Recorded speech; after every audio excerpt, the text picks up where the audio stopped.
भारत के पश्चिमी घाटों के घने जंगलों के बीच बसी ये कहानी काल भैरव की गुफा के इर्द गिर्द घूमती है।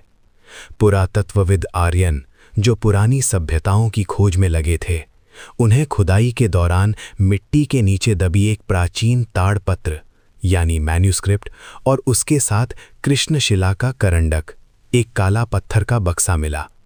वो बक्सा कोई साधारण पत्थर नहीं था। अंधेरे में भी उसमें से नीली लहरें जैसी चमक निकल रही थी। जब आर्यन ने अपने कैंप में उस बक्से को खोलने की कोशिश की तो उसमें कोई ताला नहीं था।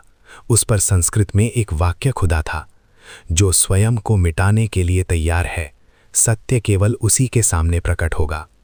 जैसे ही आर्यन ने बक्से के ऊपर बने चक्र को घुमाया, वो खुल गया। अंदर कोई खजाना नहीं था, बल्कि कांच का एक छोटा टुकड़ा और गहरे लाल रंग का एक गाढ़ा द्रव था। जैसे ही वो द्रव हवा के संपर्क में आया, पूरे कमरे में मल्लिका के फूलों की खुशबू के साथ सड़ते हुए मांस की गंध फैल गई। दीवारों पर अचानक परछाइयां खुद ब खुद नाचने लगी।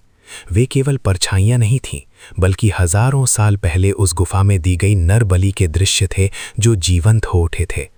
दीवार पर दिख रहे दृश्यों में एक पुजारी मंत्रों का जाप कर रहा था।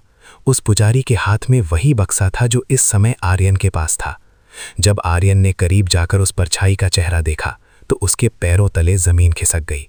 उस पुजारी का चेहरा और आर्यन का चेहरा बिल्कुल एक जैसा था। उसे एहसास हुआ कि ये कोई इत्तेफाक नहीं है। उसके पूर्वज इस शून्य देवता की पूजा करते थे। ये बक्सा महज एक वस्तु नहीं, बल्कि समय का द्वार था। ये हर 100 साल में अपने वंश के एक व्यक्ति को ढूंढता है। ताड़पत्र पर लिखे अक्षर अचानक बदलने लगे और हिंदी में चमकने लगे। आर्यन हेगड़े, वंश की अंतिम कड़ी, समय आ गया है। आर्यन ने वहां से भागने की कोशिश की, लेकिन उसके पैर जमीन से चिपक गए थे। बक्से के अंदर मौजूद कांच का वो टुकड़ा उसे अपनी ओर खींच रहा था। जब उसने कांच में देखा तो उसे अपना चेहरा नहीं दिखा। इसके बजाय उसने देखा कि उसका शरीर धीरे धीरे धुएं में बदल रहा है और वो धुआं उस बक्से के अंदर समाता जा रहा है। भारतीय दर्शन के अनुसार काल का अर्थ केवल मृत्यु नहीं, बल्कि समय भी है।